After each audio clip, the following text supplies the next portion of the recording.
وننزل من القرآن ما هو شفاء ورحمة للمؤمنين ولا يزيد الظالمين إلا خسارا.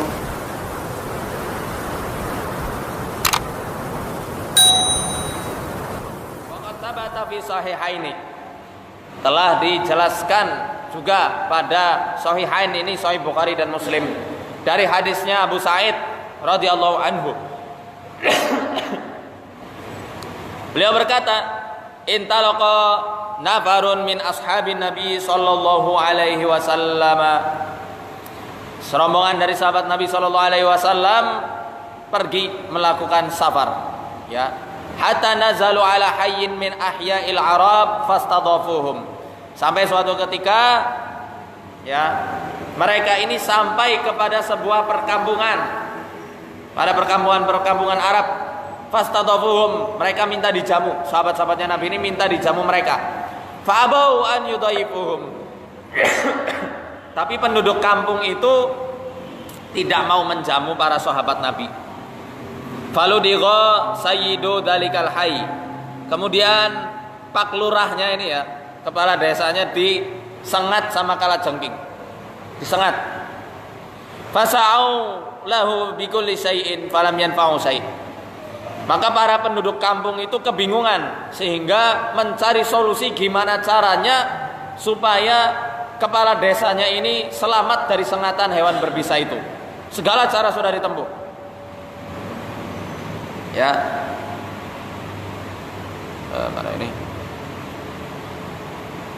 Tapi nggak ada satupun yang bermanfaat dan membuahkan hasil.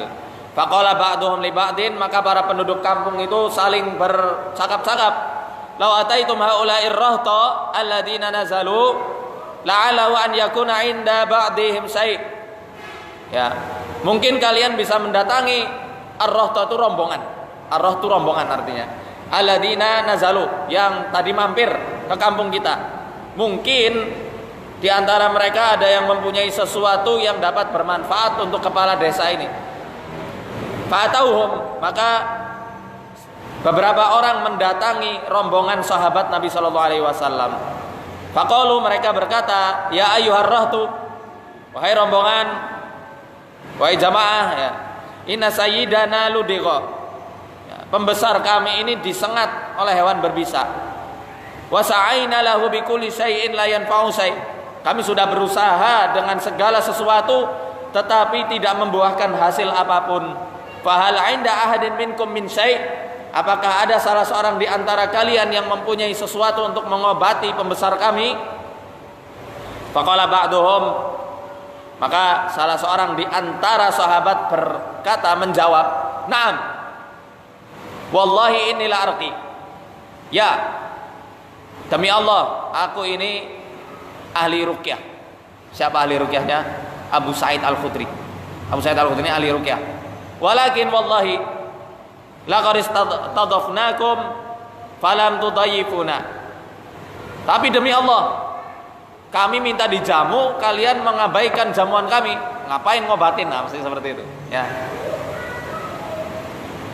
Fama ana biraqin hatta taj'alu li ju'lan, aku enggak mau meruqyah pembesar kalian sampai kalian memberikan upah kepada kami. Jadi ini salah satu dalil bahwasanya ketika kita ruqyah kemudian kita menetapkan tarif itu boleh, sebenarnya boleh, tapi dengan syarat, dengan beberapa syarat yang dengan beberapa syarat yang ketat. Nanti insya Allah kapan-kapan kita bahas masalah ju'lan, ya, di ruqyah ini.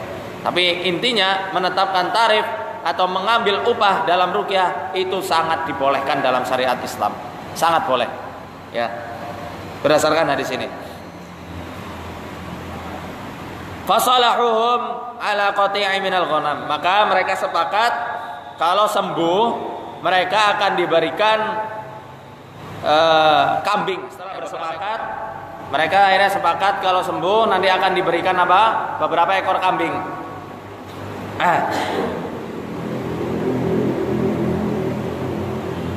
Fantalaqa yadfulu alaihi wa yaqra alhamdulillahi rabbil alamin, surat Fatihah. Akhirnya Abu Sa'id Al-Khudri mendatangi pembesar itu, wa yadkhulu alaih. Kemudian beliau menyemburkan ruqyahnya pada sengatan hewan berbisa itu sambil membaca surat Al-Fatihah. Dan ini dilakukan tentu enggak satu kali, berulang-ulang dibacakan. Bahkan dalam suatu riwayat dibacakan usap, bacakan usap. Jadi enggak hanya satu kali sembur langsung sembuh, enggak, berulang kali. Faka'annama nusita min iqalin. Setelah dibacakan diruqyah oleh Abu Sa'id, seakan-akan dia terbebas dari ikatan kencang yang mengikat. Fantalaqa yamsi, kemudian dia bisa berjalan normal seperti sebelumnya. Fa'auqauhum ju'lahum alladhi salahuhum alaih. Maka mereka menunaikan upahnya, yakni diberi beberapa ekor kambing seperti perjanjian yang sebelumnya sudah dilaksanakan. Faqala ba'duhum, maka salah seorang di antara sahabat itu berkata, "Iqtasimu, ayo bagi-bagi." Nah, bagi-bagi ini kambingnya. Faqala alladhi raqa, orang yang meruqyahnya yakni Abu Sa'id Al-Khudri, beliau mengatakan, "La naf'alu hatta na'tiyan Nabiy sallallahu alaihi wasallam fanadhkuru lahu ladikan fananzuru ma ya'muruna." Kita nggak akan bagi-bagi sampai lapor kepada Nabi Shallallahu Alaihi Wasallam, mendatangi Nabi kemudian lapor terhadap apa yang terjadi. Kita akan lihat apa yang beliau perintahkan untuk kita. Saking taatnya para sahabat kepada Nabi Shallallahu Alaihi Wasallam. Faqadimu ala Rasulillah Shallallahu Alaihi Wasallam. Rombongan ini semuanya datang ke Nabi, lapor kepada Rasul Shallallahu Alaihi Wasallam, ya, menceritakan kejadian sebelumnya. Maka apa kata Nabi? Wa may yudrika annaha ruqyah.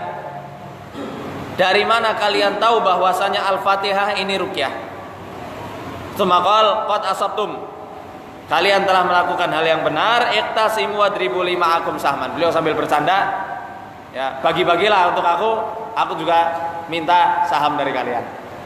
Jadi intinya boleh mengambil uang atau jualan itu upah dari hasil ruqyah yang syar'iyah, itu dibolehkan. Dan di hadis ini ada beberapa hikmah. Di antaranya ruqyah ini ranahnya bukan tauqifi tapi tajribiyah. Apa artinya tajribiyah? Eksperimen. Abu Sa'id tidak tahu dan tidak paham kalau Al-Fatihah ini bisa untuk ruqyah.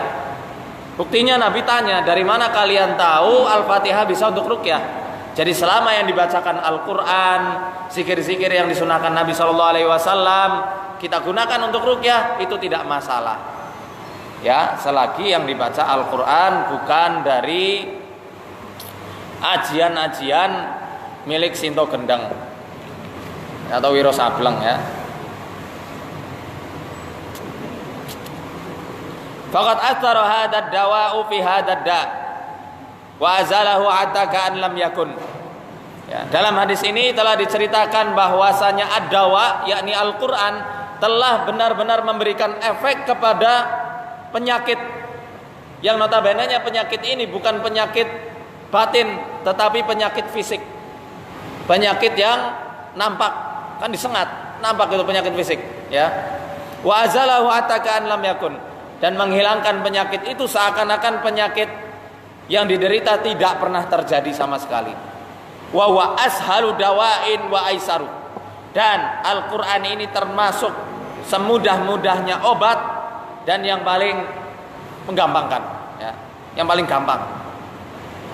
Walau ahsanal abdu tadawiya bil Fatihati la ra'alaha ta'thiran ajiban fi syifa. Kalau seorang hamba benar-benar konsekuen, benar-benar memperbagus cara pengobatannya dengan surat Al-Fatihah, dia akan benar-benar melihat efek yang sangat mengagumkan dari penyembuhan surat Al-Fatihah. Fatihah. Ya, gimana enggak, Al-Fatihah ini adalah induknya Al-Quran, kunci dari rahasia ilmu yang ada pada 4 kitab samawi, Zabur, Taurat, Injil, bahkan suhuf yang tersebar untuk seluruh nabi dan rasul, itu semuanya terkandung dalam Al-Quran. Ibnul Qayyim Al-Jauziyah dalam kitabnya Madarijus Salikin kuncinya ada pada kata iyyaka na'budu wa iyyaka nasta'in. Ada pada kata itu. Gitu ya. Dan seluruh isi Al-Qur'an semuanya ada pada surat Fatihah. Ibnu Qayyim menceritakan wa makattu bi Makkah muddatan ta'tarini adwa. Aku pernah tinggal di Makkah beberapa waktu, beberapa masa. Ta'tarini adwa, tapi kemudian aku menderita beberapa penyakit. Bukan hanya satu penyakit, adwa itu jamak dari da. Berarti ada beberapa penyakit yang diderita oleh Ibnu Qayyim al-Jauziyah ketika tinggal di Makkah. Wala ajidu tabiban wala dawaan. Ketika sedang di Makkah, aku tidak menemukan dokter, aku juga tidak menemukan obat untuk penyakitku ini. Fakuntu u'aliju nafsi bil Fatihah. Oleh karenanya aku mengobati diriku sendiri dengan membaca surat Al-Fatihah. Ya. Fa'aralaha ta'tiran ajiban. Dan subhanallah, aku melihat efek yang sangat dahsyat ketika aku berobat dengan Al-Fatihah, sembuh semua penyakitnya. Fakuntu asifu dzalika liman yastaki alaman fakana katsirun minhum yabra'u sari'an. Maka ketika ada orang yang sakit, pasti aku akan sarankan kepadanya untuk mengobati penyakitnya dengan surat Al-Fatihah. Fakana katsirun minhum yabra'u sari'an. Dan mayoritas penyakitnya sembuh dengan cepat ketika diobati dengan surat Al-Fatihah. Maka surat Fatihah ini ya, kalau kita tentu beliau ini mengobatinya bukan hanya dengan Fatihah saja, tapi dengan media air Zam-Zam. Dalam riwayat asalnya di kitab Tibun Nabawi. Kalau kita boleh membacakan Fatihah pada herbal-herbal yang sudah tersedia atau yang kita racik. Ya, misal di kantas ya, kita bacakan di kantas surat Fatihah. Berapa kali terserah, berapa kali tidak ada masalah.